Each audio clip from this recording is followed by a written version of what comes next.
The last 8 episodes of WandaVision have been something else. It's taken a lot of inspirations from various comics, including the House of M, which is an XMen run, and Tom King's run of The Vision, which is only 12 issues, but if you haven't read it, I highly suggest it, especially if you like the show WandaVision. But what in the world could they possibly do in the last episode? Let's pick this apart a little bit. Just a heads up, if you haven't seen WandaVision, this is full of spoilers, so go watch the show if you haven't seen it yet, and then come back to this. I've read a lot of speculation that this could introduce the X-Men in some way, either by opening up the multiverse or by some other method. But I just don't see that happening in the last episode. They haven't really set it up for that. I mean, we kind of thought they did when they introduced Evan Peters as Pietro, but they've all but said that he's basically just some random guy. I don't think he's going to be the Quicksilver from the Fox series. I want him to be, I just don't think it's going to happen. Just like Lucille Ball, though, they do have some splaining to do as to why he's just as fast as the Quicksilver we know from the Age of Ultron. But I trust they'll be able to wrap that up in the last episode. What I don't think they'd be able to do in the last episode is introduce an entire multiverse. And it's not only whether or not they'd be able to,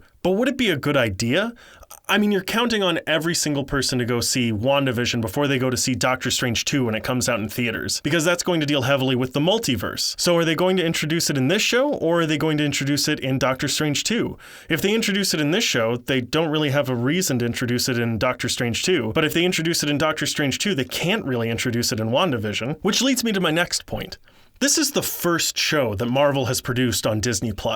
They're testing the waters. They're not going to make a huge change at the end of this episode. In fact, if they hadn't introduced Wanda's children in this show, I'd expect it to go back to exactly the way it was before the show started, with Vision dead and Wanda just being herself. That being said, I don't think Disney+ has the balls to kill 2 children. I'm amazed they even killed the dog. What I do think they could do is set up the first page of the House of M storyline. The House of M opens with a false narrative that Wanda has constructed.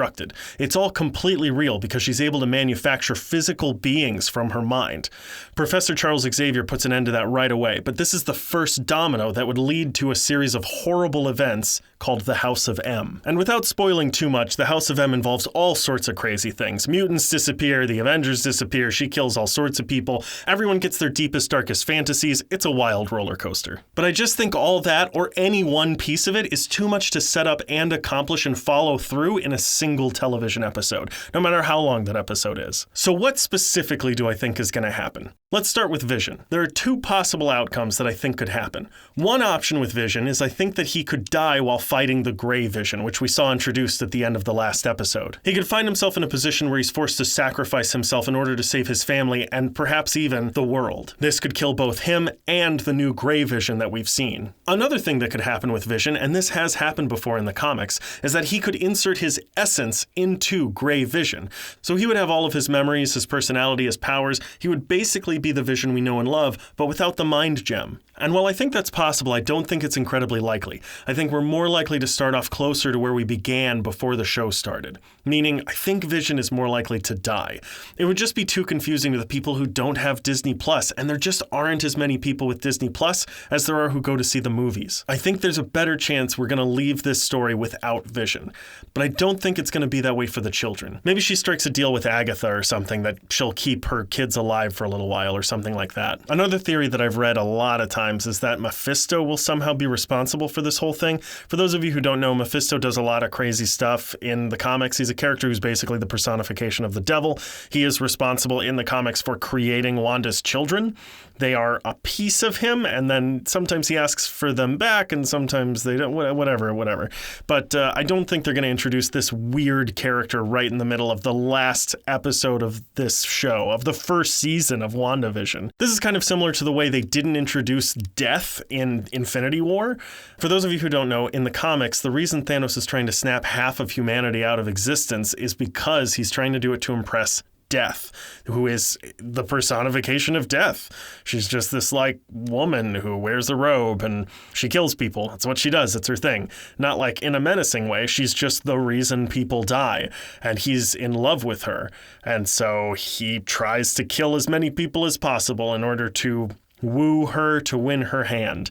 But they didn't do that in the movies because it'd be real weird. It'd be so weird to just like all of a sudden you're introducing this character Thanos and he's like, oh yeah, I'm doing all this because there's this lady, her name is Death. She's actually Death. I mean, she's not Death, but she's the reason people die.